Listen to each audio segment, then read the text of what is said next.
Before we talk about the center of gravity, let's take a quick look at the two accident reports. The first one happened on July 7th, 2013, when November 903 Papa Charlie, the Havilland Otter, stalled and crashed just after departure from Soldotna, Alaska, causing 10 fatalities. The NTSB report says that the airplane weight would have exceeded the maximum gross weight of 8,000 pounds by about 21 pounds, and the center of gravity would have been at least 5.5 inches aft, that is behind, of the 152.2 inch limit. The probable cause, according to the NTSB, was the operator's failure to determine the actual cargo weight, leading to the loading and operation of the airplane outside of the weight and center of gravity limits contained in the airplane flight manual, which resulted in an aerodynamic stall. The second accident happened on February the 2nd in 2005, when November 370 Victor, a Bombardier jet, overran the departure end of runway 06 at Teterboro Airport at a ground speed of about 110 knots, crossed a 6-lane highway where it struck a vehicle and then a parking lot before it impacted a building, causing 4 serious and 10 minor injuries. Here the safety board concluded that the airplane as loaded for the accident flight had a forward center of gravity that was significantly forward of the airplane's forward limit, which severely degraded the airplane's ability to rotate. The probable cause, according to the NTSB, was the pilot's failure to ensure the airplane was loaded within weight and balance limits, and their attempt to take off with the center of gravity well forward of the forward takeoff limit, which prevented the airplane from rotating at the intended rotation speed. So the cause of the first accident was a center of gravity aft of its allowed range, whereas the cause of the second accident was a center of gravity forward of that range. But what exactly is this center of gravity, and why is its position so important for the safety of flight? Well, the center of gravity is the average location of the aircraft's mass. In FOFSIM, the center of gravity is marked by this standard symbol, and it is the point exactly at the center of the symbol. The center of gravity is also the aircraft's balance point. If you could check the aircraft up at its center of gravity, don't do it, then it would be in perfect balance without a tendency to rotate. The weight force of the whole aircraft always acts at the center of gravity. FOFSIM provides an accurate simulation of many aspects related to the center of gravity. Therefore, we can interactively explore the effects that occur when the aircraft's center of gravity is outside of its allowed range. FOFSIM is free and runs in your browser without any software installation. A link to FOFSIM is in the description below. Next, let's open the options page. Here we have two buttons that allow us to move the center of gravity. Moving any weight, like some cargo to the front, moves the center of gravity forward, whereas moving any weight to the aft moves the center of gravity backward. If we click Center of Gravity Details, a green bar shows us the allowed range.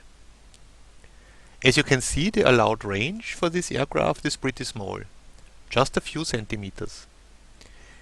If we move the center of gravity outside of its allowed range, the bar becomes red.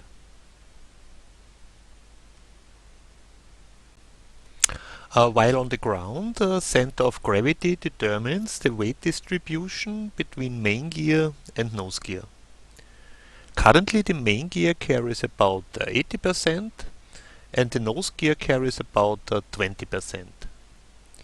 If we move the center of gravity forward, more weight goes to the nose gear. Therefore, the strength of the nose gear can impose a forward limit. Conversely, if we move the center of gravity backward, more weight goes to the main gear.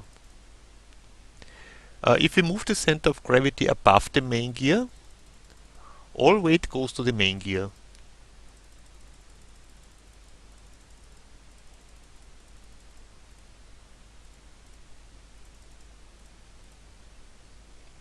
Now the aircraft balances on the main gear. That's because the center of gravity is also the aircraft's balance point. If we move the center of gravity behind the main gear, the aircraft tips over. Like this Cessna Citation that tipped over on December the 2nd, 2023 in Munich due to heavy snow on its tailplane. While in the air, an aircraft always rotates and balances around its center of gravity. No matter if it's pitching, rolling or yawing. Therefore, you can pretty much imagine the aircraft as being hinged at its center of gravity. Now, every force that acts at some distance away from a hinge has a rotational effect. For instance, if we pull on the stick, we get a downward force on the elevator that acts behind the hinge.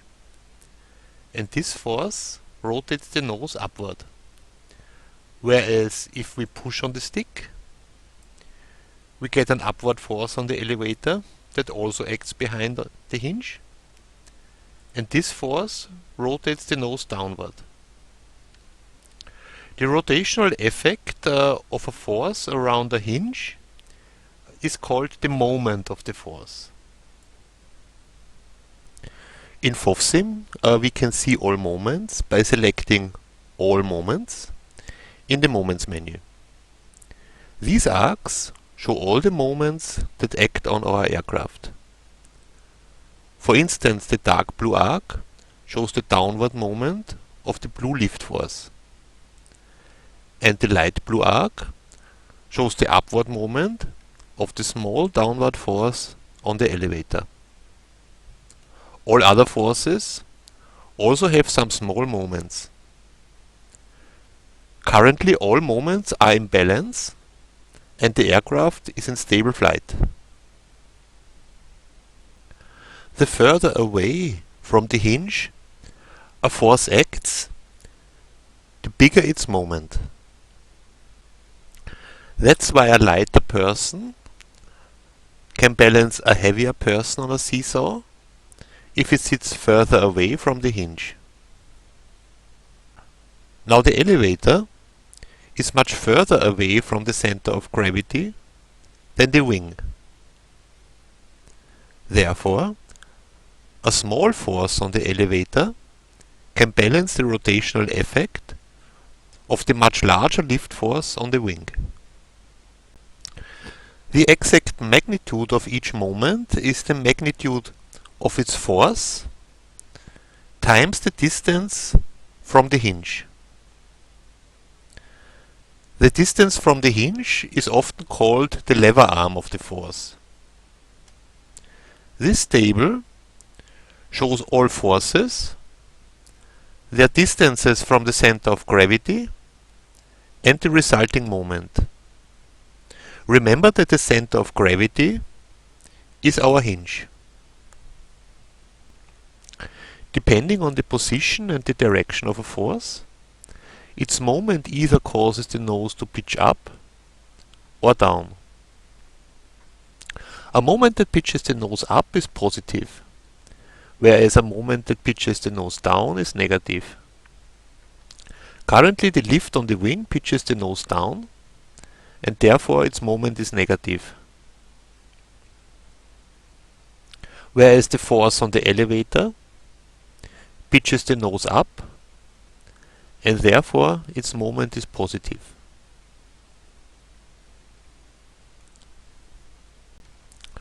For stable flight, the sum of all the moments acting on the aircraft must be zero. A yellow curved arc shows the resultant sum of all the moments. It is zero or very close to zero most of the time. Otherwise, the aircraft is out of balance and immediately begins to rotate into a new balance.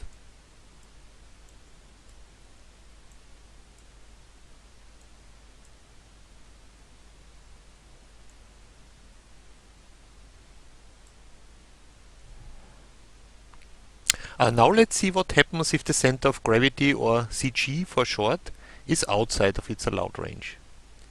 Here we have three aircraft with different CGs. The middle aircraft has a CG in the center of its allowed range. The left aircraft has a CG 40 centimeters aft of the center. And the right aircraft has a CG 40 centimeters forward of the center. Both the aft and forward positions are well outside of the allowed range. This setup allows us to compare the impact of an aft or forward CG in different situations. First, let's do a takeoff with a CG that is within its allowed range.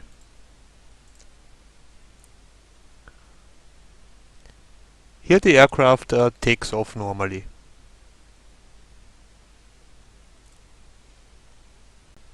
Next, let's do a takeoff with a CG that is behind its allowed range.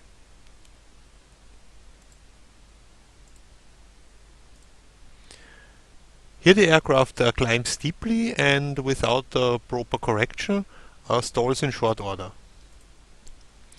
This compares to the first accident report.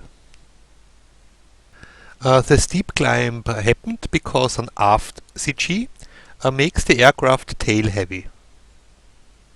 That's because the wing lift now acts in front of the CG and therefore causes a nose up moment. This is in contrast to the normal case, where the wing lift acts behind the CG and therefore causes a nose down moment. To balance the nose up moment of the wing lift, we have to push the stick forward. This generates an upward force on the elevator, which causes a nose down moment that balances the nose up moment of the wing lift. Next, let's do a takeoff with a CG that is in front of its allowed range.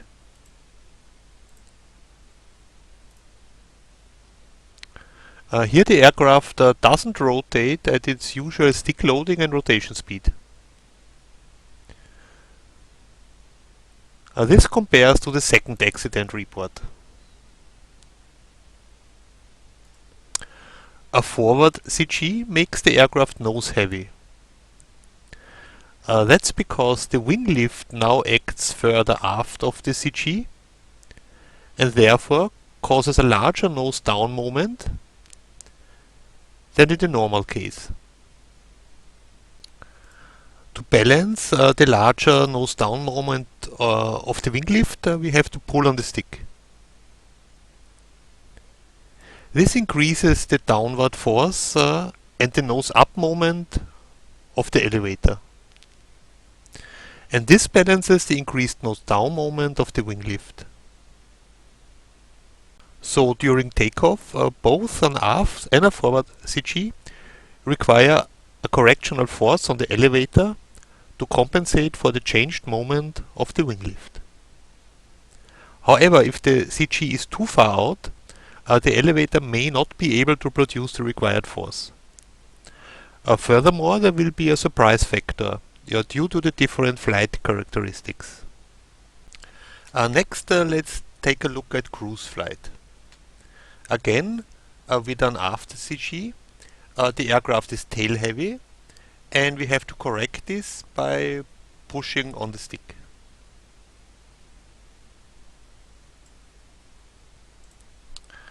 And with a forward CG, the aircraft is nose heavy and we have to pull on the stick.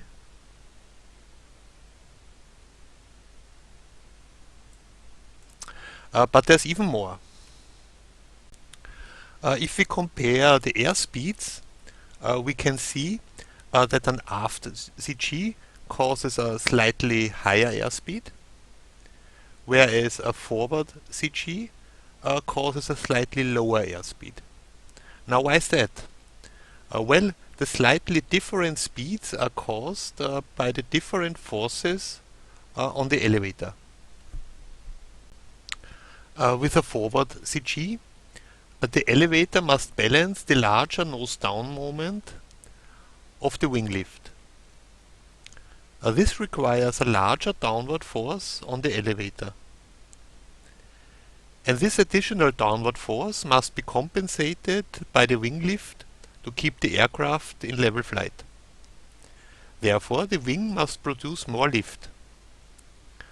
But more lift means a higher angle of attack and hence more drag. Therefore, at the same power setting, the speed is slightly lower.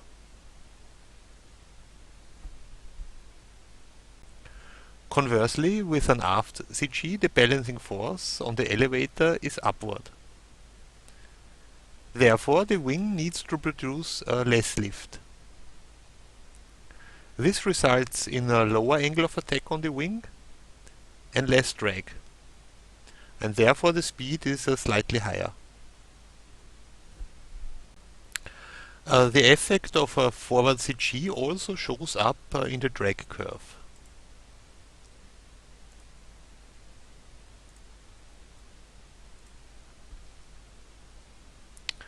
The higher drag shifts the curve upward. Furthermore, the stall speed increases. That's because the wing needs a higher angle of attack to generate the required lift. And therefore the critical angle of attack is reached at a higher speed.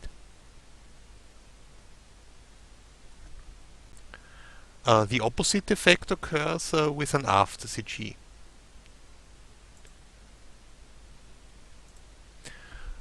Here both drag and stall speed are slightly lower. So an aft CG increases the aircraft's performance. However, for light aircraft the fuel savings are marginal. Furthermore, you always have to remain within the aircraft's allowed CG limits, because a CG too far aft has negative effects on controllability as well as stability and stalling behavior, as we will see. Next, let's take a look at aircraft stability. Let's disturb all aircraft with a little pull on the stick and see what happens. Now we unpause.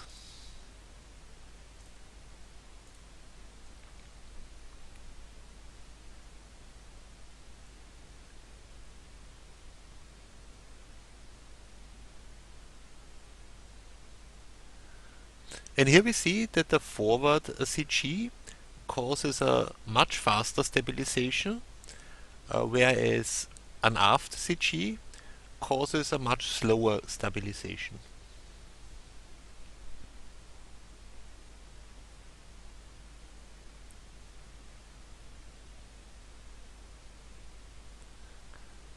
And now, why is that? Let's compare the two aircraft just after the disturbance. We disturb the aircraft and advance a bit. In both cases the aircraft pitches up, which causes a higher angle of attack and therefore a higher wing lift. But there's a crucial difference. With a forward CG, the higher wing lift acts further behind the CG. And this results in a higher nose down moment, which works against the pitch up. That increases the damping effect of the elevator and makes the aircraft more stable. However, with an aft CG, the higher wing lift acts in front of the CG. And this results in a nose-up moment, which supports the pitch up. This reduces the damping effect of the elevator and makes the aircraft less stable. The same destabilizing effect occurs if the nose pitches down. So a forward CG increases the aircraft stability, whereas an aft CG decreases the aircraft's stability. If you move the CG further aft, the aircraft becomes totally uncontrollable.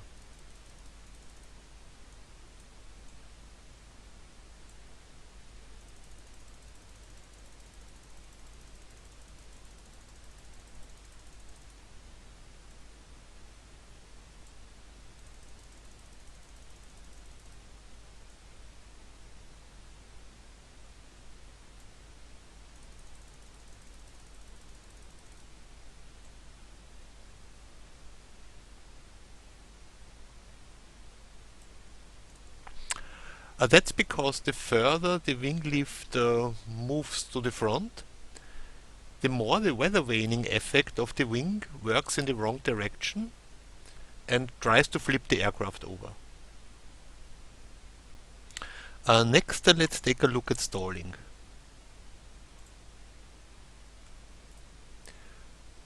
With a forward CG, the aircraft recovers nicely.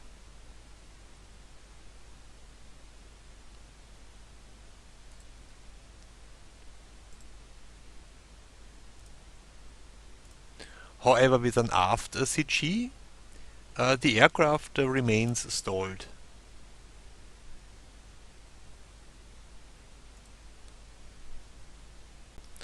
Again, the reason for this is the position of the wing lift relative to the CG.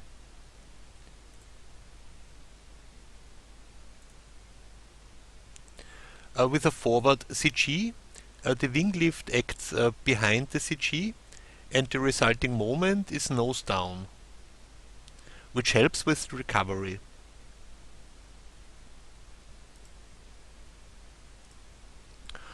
However, with an aft CG, the wing lift acts in front of the CG and the resulting moment is nose up, which prevents a recovery.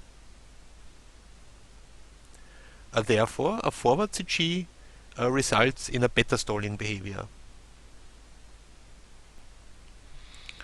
An aft CG also prevents a recovery from a flat spin. FOVSIM can't simulate the spin, but the stalling condition during the spin. Here the nose-up moments of the wing balance the nose-down moments of the tailplane, which prevents the nose from pitching down. This keeps the aircraft in a stable state with a high vertical but a low horizontal speed. Due to the low horizontal speed, the elevator and rudder are ineffective. If we move the CG further forward, the nose-down moment of the tailplane wins and the aircraft recovers. Finally, let's take a quick look at landings. With a normal CG, the aircraft lands just fine. However, with a forward CG,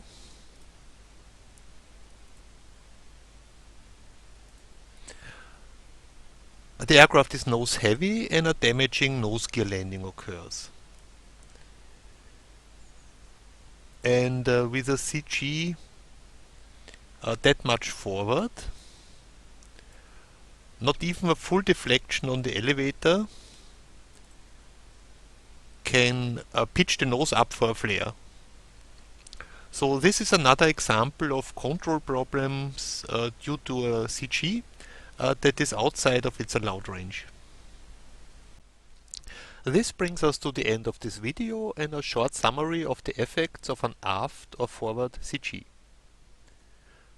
Don't forget that FOVSIM is free and that you can play around with it as much as you like.